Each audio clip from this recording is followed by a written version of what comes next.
Eh bien, Boujoubin, cher Normand, bienvenue sur le quatrième épisode des Entretiens Conquérants, le podcast qui, chaque mois, vous fait découvrir les dispositifs régionaux mis en place par la majorité régionale de la Normandie conquérante, mais aussi, surtout, qui vous permet de découvrir le parcours professionnel, politique, mais également personnel de vos élus régionaux. Et aujourd'hui, nous sommes, après avoir rencontré Clotilde Dier, au sein de l'Orne, à Alençon, pour rencontrer Bertrand Degnaud. Bertrand Degnaud, vous avez 50 ans, vous êtes quatrième vice-président de la région Normandie en charge des lycées et de l'éducation. On a un beau sujet aujourd'hui qui va nous concerner, notamment les familles normandes et normandes pour la rentrée. Bertrand, comment allez-vous? Eh bien, écoutez, je vais très très bien. Je suis très heureux de vous accueillir. Et effectivement, on va pouvoir parler d'un super sujet très passionnant. Merci beaucoup Bertrand pour votre disponibilité. C'est sans plus tarder, chers auditeurs, chères auditrices, que nous allons débuter ce quatrième épisode. Comme vous en avez l'habitude, installez-vous confortablement, mettez votre casque ou augmentez votre son.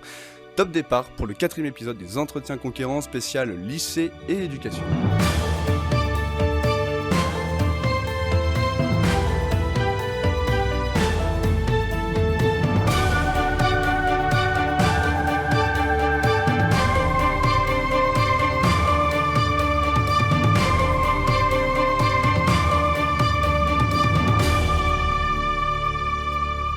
Alors Bertrand, durant cette première partie, je vous propose qu'on fasse connaissance avec vous, qu'on en apprenne un peu plus pour que nos auditrices et auditeurs puissent mieux vous connaître. La première question que je souhaitais vous poser, c'est d'où venez-vous? On a dit nous sommes à Alençon, dans l'Orne. Est-ce que vous êtes originaire de cette ville? Que faisaient vos parents? Quel est votre parcours familial? Alors non, je ne suis pas originaire de l'Orne ni d'Alençon. Je suis né à Bayeux, dans le Calvados. Mes parents à l'époque habitaient à Caen et je suis arrivé un petit peu trop vite pour que ma mère ait le temps d'aller à la maternité de Caen. Donc je suis né comme elle à Bayeux. Et à l'époque, mon père était engagé en politique, ma mère était enseignante et par la suite mon père et a dû chercher du travail et donc est venu à Alençon où il est devenu inspecteur d'assurance vie pendant une quinzaine d'années avant de poursuivre une carrière parlementaire pendant 19 ans. Et ma mère a continué sa carrière d'enseignante pendant un bon petit moment avant d'arrêter quand mon père est devenu parlementaire. Mais c'est pour ça que je suis arrivé dans l'Orne et que j'y suis très bien et que j'y suis resté, que j'y ai fondé ma famille et que j'y ai trouvé du travail et que j'ai continué à exercer ma profession. Justement, vous parlez de votre origine du Calvados, à Bayeux. Lors du premier épisode des Entretiens Conquérants, Sophie Gauguin nous avait concédé qu'elle vous avait rencontré, croisé sur les bureaux, dans les bancs plutôt de la faculté. Est-ce que vous pouvez nous en dire un peu plus? Je ne vous dirai pas tout. Ce que je peux vous dire, c'est que Sophie est plus jeune que moi, donc on se croisait effectivement. On n'avait pas les mêmes cours, mais c'était plus en dehors des cours et notamment à partir de moment de certaines soirées qu'on pouvait se retrouver. Et elle était beaucoup plus studieuse que moi. Elle a fait une qualification juridique bien plus sérieuse que la mienne. Donc, mais voilà, ça date de ces moments-là d'université et ça crée des liens et ça crée des liens d'amitié très forts. Et on a passé de bons moments ensemble. En toute sobriété, naturellement, qu'est-ce que ça fait, justement de s'être croisés? Je vois votre moue. Qu'est-ce que ça fait de s'être croisés justement sur, les bancs universitaires, on va dire exclusivement sur les bancs universitaires et des années plus tard de travailler, collaborer ensemble dans la même majorité? On était au départ dans l'opposition à la région, c'est là qu'on s'est retrouvés en 2010, mais ça fait très bizarre d'abord de retrouver des gens avec lesquels on a été étudiants, de les retrouver des années après, et de voir que l'alchimie fonctionne toujours et que l'amitié tient toujours. Ça, c'était des choses intéressantes et utiles et importantes sur le plan humain, et ça permet d'avoir des liens autres que ceux de purement politiques. Donc c'est toujours intéressant, et c'est valable pour d'autres personnes que je retrouve d'ailleurs depuis dans le cadre de mes fonctions. C'est important parce qu'il y a de l'humain avant d'avoir du politique, et ça permet de se dire aussi les choses de façon plus directe, ce qui est pas et franche, ce qui est pas toujours forcément le cas en politique. Et avec Sophie notamment, ça permet de dire les choses et d'avoir une relation plus directe et sans filtre. Et c'est intéressant, et ça permet de mieux connaître aussi les gens depuis très longtemps, donc sans parler forcément de dossier de passif. Et donc c'est très intéressant, et c'est bien aussi de voir que des gens qui ont été étudiants en Normandie restent en Normandie, travaillent en Normandie, vivent en Normandie, sont élus en Normandie. C'est important pour notre territoire. On parle justement de retrouvailles avant de passer à la prochaine question. Après Sophie Gauguin, il y a aussi une retrouvaille assez inédite au sein de la majorité avec, il me semble, un lien de parenté familiale avec Pascal Marie. Est-ce que là aussi, vous pourriez nous en dire plus? Décidément, c'est l'épisode des retrouvailles. Alors avec Pascal, on a découvert ce lien de parenté relativement tardivement dans le précédent mandat, puisqu'on parlait d'une personne commune du côté de mon grand-père, qui était des V, qui était né à l'Évé, dans les marais de 40 ans.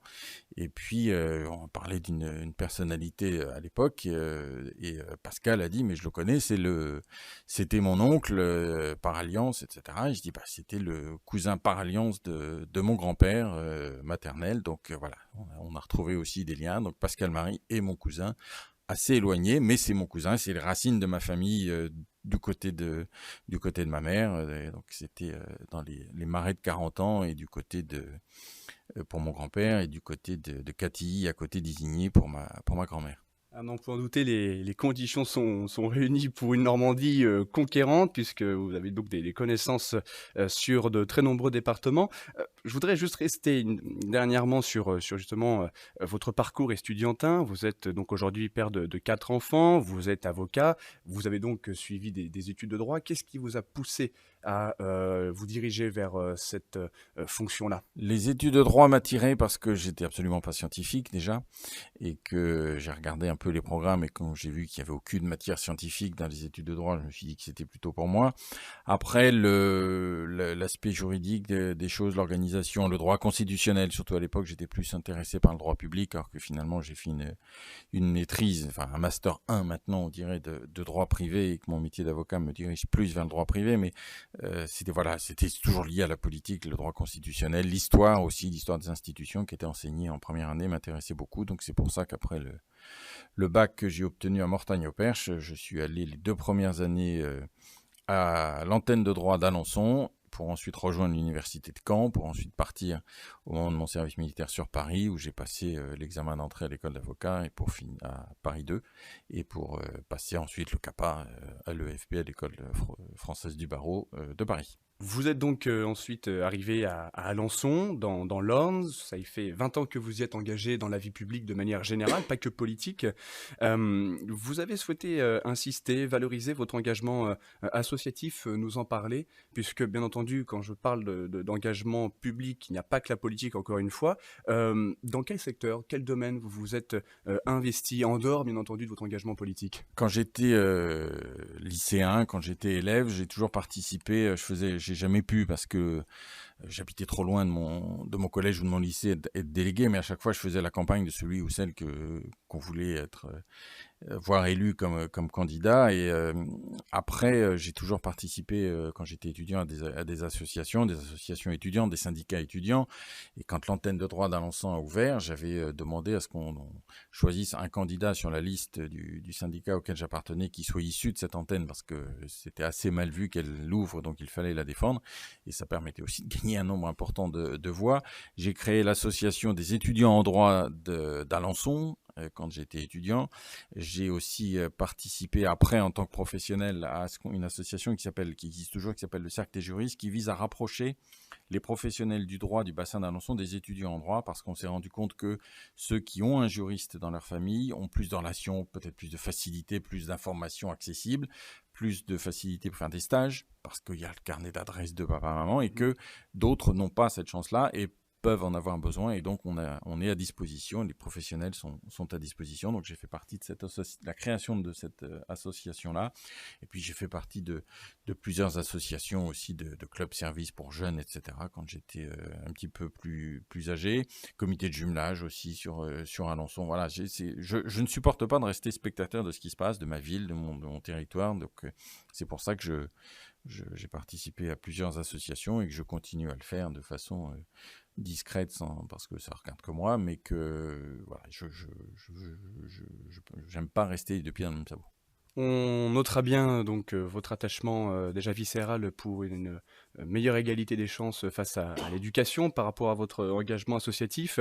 Engagement associatif qui a donc découlé ou conduit vers un engagement politique. Je le disais donc engagé en politique depuis près de 20 ans avec plusieurs élections passées auxquelles vous avez participé au niveau local. Vous nous aviez évoqué le fait que votre père avait été parlementaire pendant un certain nombre d'années.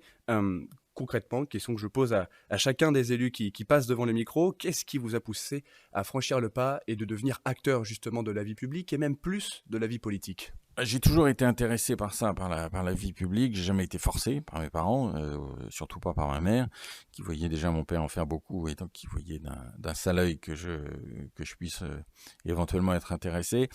Pas par mon père non plus, qui n'a jamais forcé quoi que ce soit, ni pour que je m'engage en politique, ni pour que je suive ses idées. Si j'avais eu d'autres idées que les siennes, il les aurait respectées tout autant. J'ai toujours, encore une fois, trouvé ça passionnant et toujours voulu m'engager, toujours voulu agir à mon niveau. J'ai été militant et je continue à l'être pendant des années, distribuer des tracts, coller des affiches, ça ne me pose aucune difficulté.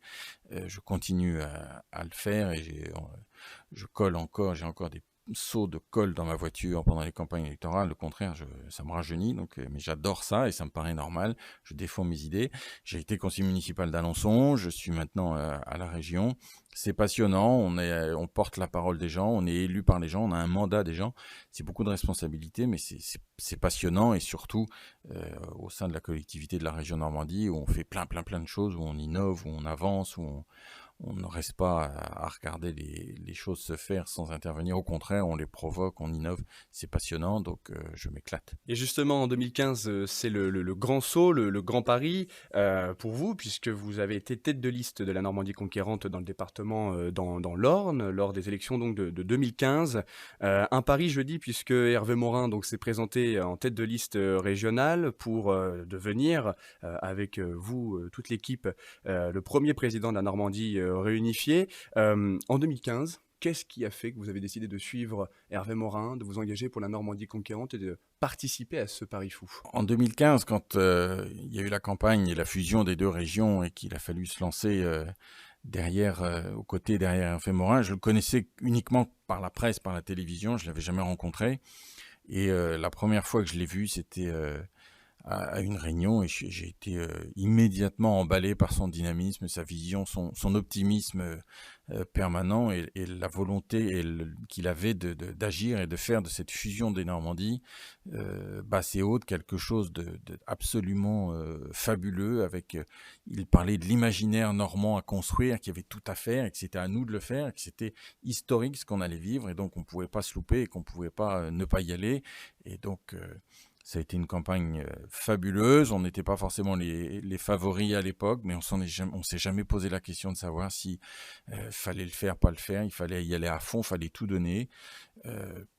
On a réussi un pari qui pour d'aucuns paraissait fou, impossible à faire.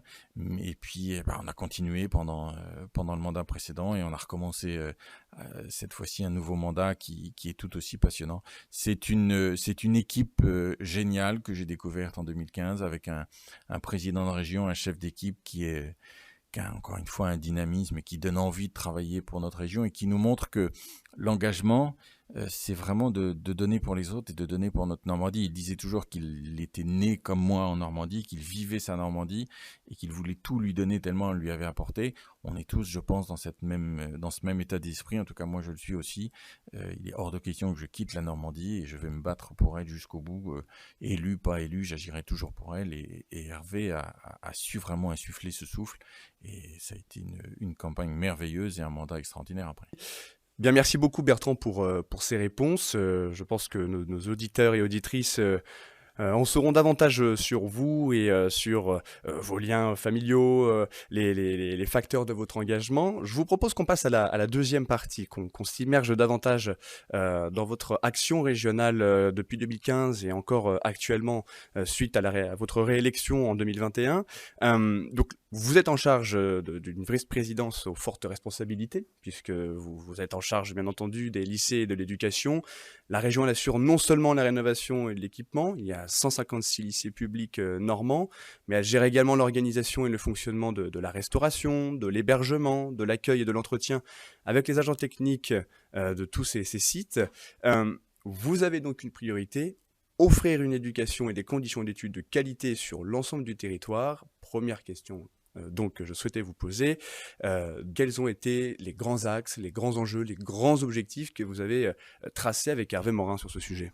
On a plusieurs axes. Il y a l'aspect immobilier, le bâti. On veut que les jeunes Normands apprennent dans de bonnes conditions, que les enseignants enseignent dans de bonnes conditions et que les internes puissent y vivre dans de bonnes conditions et les demi-pensionnaires aussi. Donc, on a lancé un énorme chantier inédit, jamais vu, jamais. En global, jamais la région, même les deux anciennes régions cumulées n'avaient autant investi, mais jamais on avait mis autant pour l'éducation, pour la rénovation des lycées en Normandie. C'est plus de 500 millions d'euros dans le mandat précédent au total qui ont été mis pour refaire, réaménager, isoler, moderniser, aménager les salles de classe, équiper les cantines, équiper les internats, refaire les chambres, etc., pour que tout le monde s'y sente bien. Donc ça, c'est une première chose, c'est énorme. Et puis à côté de ça, on a toutes nos actions éducatives pour que les jeunes Normands soient des jeunes citoyens avertis, engagés s'ils le veulent, quelles que soient leurs convictions, quelles que soient leurs croyances. On ne fait pas de débat là-dessus, on ne fait pas de différence. On ne travaille que pour une seule catégorie de personnes, ce sont les Normands. Et c'est pour ça aussi qu'on a agi très fortement pour les maisons familiales, pour les lycées privés, qui méritent tout autant notre attention et les financements, en respectant la loi, bien évidemment. Parfois, c'est plafonné, parfois, ça ne l'est pas. Mais on agit vraiment pour tout le monde au quotidien. Et c'est un travail lourd. Les services font un travail remarquable. Mais c'est là aussi passionnant. C'est pour la jeunesse, c'est pour leur avenir. Et c'est aussi les conditions de travail pour les enseignants. Il y avait énormément à faire. Donc, ce sont les deux grands axes principaux. Le bâti, les conditions de travail, les conditions d'apprentissage et les actions éducatives pour faire des citoyens normands, des citoyens avertis. Parce que le citoyen normand, la Normandie, on parle de liberté, on parle d'histoire, on a un rôle important et donc il faut que ça perdure. Justement, vous venez d'évoquer les grands sillons qui ont été établis avec Hervé Morin concernant ces deux sujets. Pour celles et ceux qui nous écoutent, puisque nous sommes en diffusion cet été et que, mine de rien, la rentrée n'est pas si loin que cela pour les lycéens et les familles qui sont peut-être déjà dans les starting blocks, si puis-je dire, pour préparer au mieux cette rentrée. Concrètement, pour celles et ceux qui nous écoutent, face à ces grands objectifs que vous venez de nous énoncer, quels sont les grands exemples concrets que vous pouvez nous citer d'actions de la région dans l'ensemble des départements, ou plutôt devrais-je dire, dans l'ensemble des deux anciennes régions? Alors, des travaux dans les établissements, il y en a énormément. Il y en a partout. Là, je vais essayer de vous trouver des exemples dans chacun des départements. Le lycée Jean Monnet de Mortagne-au-Perche vient d'ouvrir juste avant les vacances la nouvelle salle de restauration et la cantine et puis le hall d'accueil des élèves. C'est le lycée Corneille à Rouen qui fait l'objet de travaux colossaux, plusieurs dizaines de millions d'euros qui sont engagés. C'est le lycée agricole dans le pays de Bray, Brémontier-Merval, qui voit enfin à se construire et se finir un gymnase, alors qu'avant les enseignants et les élèves avaient cours de gymnastique et de sport dans une ancienne serre pour les potagers. C'est le lycée du Mont-d'Urville à Caen qui fait l'objet d'un atelier, la réfection d'un atelier bois pour des centaines de milliers d'euros. C'est le lycée agricole de Saint-Hilaire-du-Harcouët qui a fait l'objet de gros travaux, de gros financements avec une salle de traite qui est toute neuve. Ce sont des lycées de Cherbourg aussi qui vont être réaménagés. Enfin, partout, il y a des travaux, partout, il y a de gros aménagements et de gros équipements. Le lycée Thomas Pesquet à Coutances a une cuisine toute neuve avec un chef cuisinier qui est un ancien chef de grand restaurant. Tout ceci est voilà, partout comme ça, dans chaque lycée de Normandie, vous avez des travaux. Chaque lycée, vous avez de l'isolation, de la performance énergétique qui s'améliore, va avoir un grand plan dans les années qui viennent. Tout le monde a des travaux qui vont arriver, qui vont être faits, qui sont terminés, d'autres qui vont commencer. On essaie de respecter cette équité des territoires. Donc, dans tous les lycées normands, il y a des travaux. Vous avez le panneau à l'entrée du lycée qui dit que la région Normandie investit parce qu'elle investit partout. En parlant d'investissement justement dans de gros projets, il y a dernièrement, quelques mois, puisque nous sommes en ce mois d'août, bien entendu, connectés, eu l'inauguration, la pose de la première paille, botte de paille au lycée du Roumois. C'est un gros projet qui est porté par la région Normandie. Est-ce que peut-être en quelques mots vous pourriez nous en parler s'il vous plaît? Le lycée du Roumois est un lycée majeur, un lycée innovant, un lycée qu'on espère international, qui sera techniquement totalement innovant parce qu'il sera en bois, il sera bien évidemment avec les performances énergétiques les plus high-tech, et surtout il a pour but de montrer qu'on peut innover en Normandie dans l'éducation, dans la façon d'éduquer, dans la façon d'accueillir les élèves, des élèves qui viendront de partout. Il y aura des étudiants des élèves de toute la Normandie, des étudiants de l'étranger pour qu'on puisse mixer les populations, pour qu'on puisse promouvoir l'échange international, la pratique des langues, la pratique des sciences, la pratique de plein de choses de façon innovante. Donc c'est un lycée qui va coûter 60 millions d'euros dans le secteur le plus porteur démographiquement de notre belle Normandie, à côté de Bourg-Achard. Hervé a posé la première botte de paille, comme vous l'avez dit, il y a quelques semaines, et les travaux vont commencer, et puis ça va être un très très bel établissement, et on va essayer, le but c'est que partout dans la Normandie, à partir des innovations techniques, pédagogiques, éducatives qui pourront exister dans cet établissement, on ait des applications pratiques partout dans d'autres lycées de Normandie pour que tous les Normands puissent bénéficier des innovations qu'on va pouvoir trouver à cet endroit-là. C'est ça le lycée du futur notamment, c'est un phare majeur, mais à côté, ça rayonne sur l'ensemble des territoires normands. Retournons désormais dans le bâti, au sein des locaux des lycées, puisque vous avez abordé tout à l'heure le grand objectif, la priorité même si puis-je dire, concernant donc le bâti des lycées. La région Normandie elle est également en charge de la numérisation de ces infrastructures, d'un meilleur accès à la technologie pour l'ensemble des lycéens avec de nombreux dispositifs mis en place comme par exemple le Wi-Fi, mais on va en parler. Concrètement, comment la région elle permet aux jeunes de mieux accéder, de mieux utiliser même les outils numériques?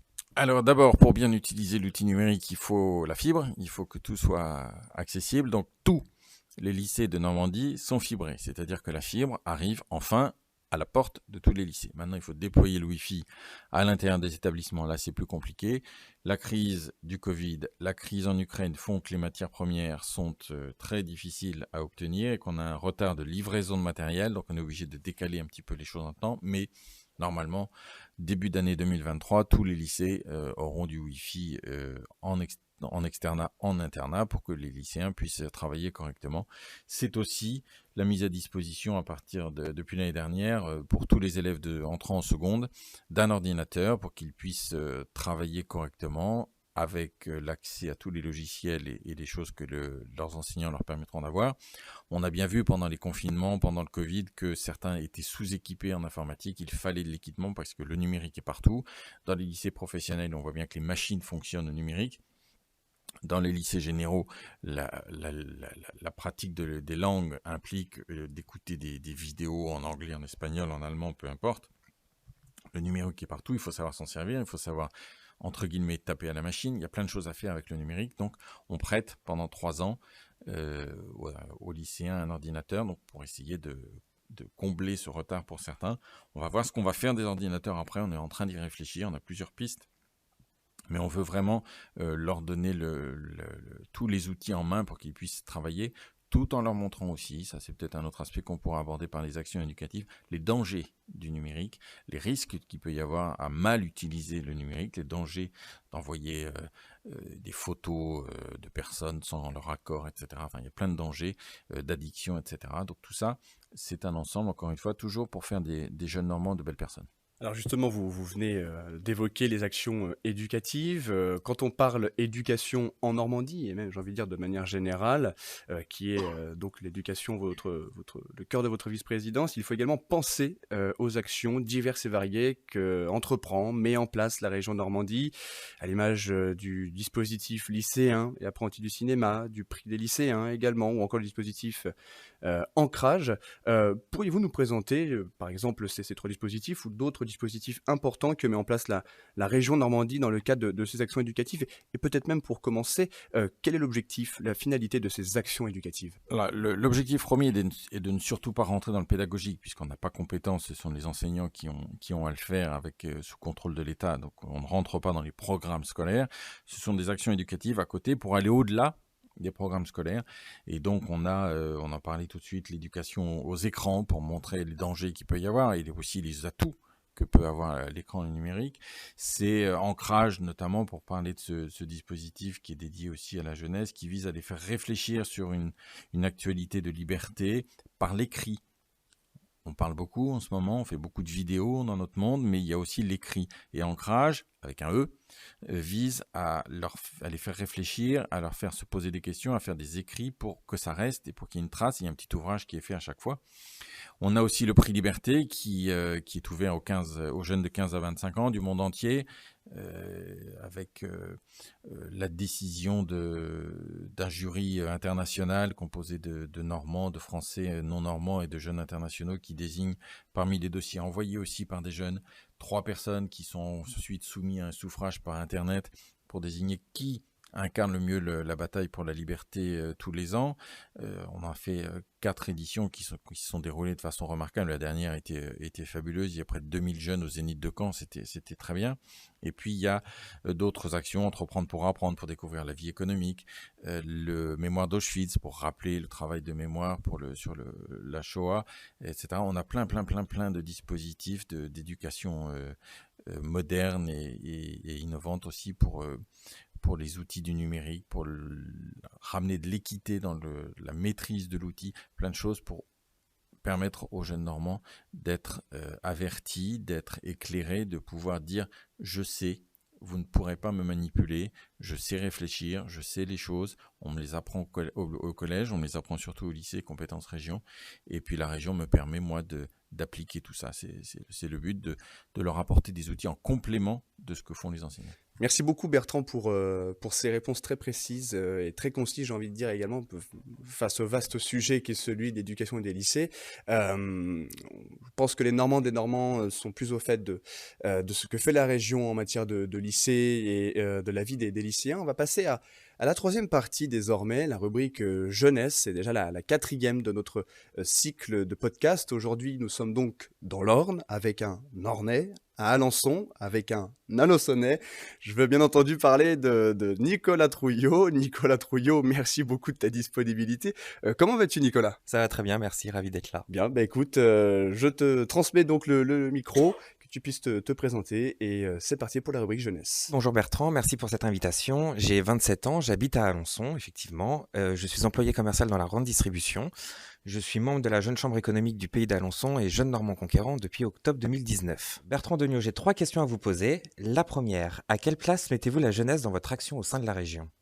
C'est une place centrale. On en a parlé avec tous les investissements qu'on peut faire, mais l'argent c'est une chose, mais il y a tout le reste. Et on voit bien dans toutes les différentes actions que la région Normandie met en place sur le plan économique, sur le plan de la formation que David Marguerite porte, sur le plan de l'environnement que Hubert Dejean porte, sur le sport. Il y a vraiment la jeunesse normande est au cœur de notre action, au cœur de notre réflexion. Et on parlait à l'instant des difficultés du monde climatique. C'est aussi un des sujets qui est mis en avant par la jeunesse, et il est très important d'écouter cette jeunesse. Personne n'est ou peu de monde écoute la jeunesse, écoute le message. Quand on voit les réponses données par le prix Liberté par la jeunesse, c'est l'égalité homme-femme, c'est la liberté individuelle, c'est le climat, c'est tout ça. Voilà, la jeunesse nous envoie des messages auxquels on n'est pas forcément habitué, auxquels on ne passe pas forcément nous. C'était essentiel pour inspirer une action publique, parce qu'on agit pour le futur par définition, et on veut laisser à ceux qui sont déjà là mais qui sont plus jeunes que nous, une région en état et qui correspondent à leurs attentes pour qu'ils puissent s'épanouir après. Donc la jeunesse a une place essentielle dans l'action de la Normandie. Merci pour cette réponse. Deuxième question, existe-t-il des partenariats entre les établissements normands et d'autres établissements en France ou en Europe ? Alors, traditionnellement, il y a eu des jumelages qui ont pu exister dans le passé. On pense notamment à l'international entre des établissements normands et des établissements en Angleterre. Le Brexit fait que c'est plus compliqué, surtout que le gouvernement anglais a décidé de mettre en place non seulement des passeports, mais même des visas, ce qui va bloquer les échanges et qui en tout cas les rendre très difficiles. Donc, toutes nos actions éducatives, je pense notamment encore une fois au Prix Liberté, est ouvert et on essaie de faire des partenariats avec les jeunes de France. Mais récemment, avec Hervé Morin, avec François-Xavier Priolo, David Marguerite, Sophie Gauguin, on est allé en Irlande.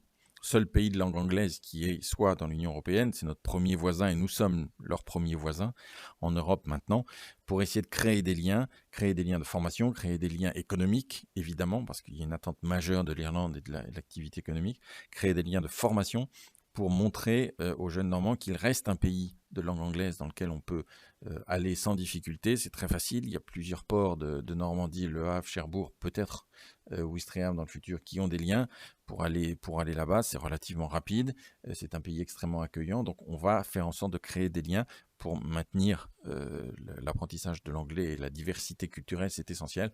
On a d'autres partenariats qui peuvent exister avec des pays, mais ça c'est chaque établissement qui les crée, mais le plus prégnant c'est l'anglais, la langue anglaise et le Brexit, donc c'est ce qu'on espère avoir réussi à créer des liens importants avec l'Irlande, qui a été un pays dans lequel les Normands sont allés. On fait une petite incursion que nous on pourrait appeler une invasion, mais qu'eux considèrent désormais malgré tout comme un apport et un enrichissement, donc on a été accueillis très très bien et on espère vraiment avoir créé des liens avec eux. Et enfin, dernière question. Dans quel projet piloté par la région les lycées sont-ils conviés à participer ?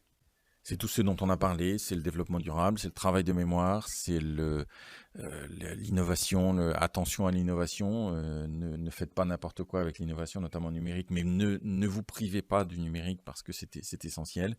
Il y a le comportement individuel, le respect de l'autre, l'égalité homme-femme, il y a plein de choses comme ça qui sont à même d'aider les jeunes Normands. Je mange normand dans mon lycée, le but c'est d'avoir 80% des produits normands qui sont issus de la Normandie, et on veut aussi que les jeunes Normands fassent attention à ce qu'ils mangent, à ce qu'ils gaspillent pas trop d'alimentation.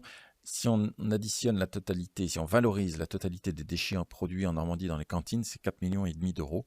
Donc on peut en faire des choses. Le lycée de La Ferté-Massé, Flora Tristan, a été isolé pour exactement la même somme. Donc ça vous montre l'enjeu. Et donc on a vraiment tous les lycées généraux, les lycées professionnels, les lycées agricoles, les lycées maritimes, les lycées privés, les maisons familiales, les CFA. Tout le monde a le droit de bénéficier de l'accompagnement de la région. Tout le monde a forcément dans la caisse à outils région un outil qui est pour lui, qui est à sa disposition. Tous les services sont là pour accompagner. Je suis là pour accompagner et mes collègues qui siègent au conseil d'administration aussi. Donc il y a toute une équipe de la Normandie conquérante qui est au service des lycées et des lycéens et de leurs enseignants et des professeurs et des gestionnaires pour qu'on puisse continuer à bâtir cette belle région dynamique qui est la plus belle région de France et une des plus belles régions du monde. Merci pour votre dévouement pour nos lycées normands. Et merci Nicolas pour ces questions très, très, très pertinentes et très intéressantes pour l'action régionale en matière de jeunesse. C'est sur ces questions, sur cette rubrique que nous allons déjà, il faut le dire, terminer et clôturer cette 4e épisode des Entretiens Conquérants. Merci beaucoup Bertrand pour votre disponibilité. J'espère que vous avez passé un très bon moment avec nous. J'ai passé un excellent moment et j'espère que les auditeurs auront eu des réponses à leurs questions. À n'en point douter. L'occasion donc de vous remercier, chers auditeurs, de nous écouter. Vous êtes de plus en plus nombreux. Nous sommes déjà au 4e épisode. C'est déjà quelques temps que nous partageons ensemble. Nous nous retrouvons le mois prochain. Cette fois-ci, nous serons en Seine-Maritime, sur le territoire de Cossenaglo, non loin du Pays de Caux, avec Virginie Carolo-Lutreau, la 5e vice-présidente de la région Normandie en charge des finances. Un sujet qui est très important, notamment avec le contexte économique tendu actuel. Nous aurons l'occasion de mieux comprendre le fonctionnement du budget régional, des grandes orientations budgétaires également de la région pour que vous puissiez encore et toujours mieux comprendre et connaître l'action de la région et surtout de la Normandie conquérante pour les citoyens. Voilà, dernièrement, remercier toute l'équipe de la Normandie conquérante pour permettre et pérenniser ce projet de podcast. Ils se reconnaîtront, ils sont nombreux, que ce soit le groupe, le cabinet. C'est un travail collectif que nous amorçons ensemble. Remercier Nicolas Trouillot pour sa participation et aux jeunes Normands conquérants qui font un gros travail aussi pour pérenniser ce projet. Et je vous souhaite, pour terminer, à toutes et tous de très bonnes vacances. Profitez bien du soleil, ne buvez pas trop, restez sobre comme on a pu l'évoquer pendant cet épisode. Et je vous dis à tantôt.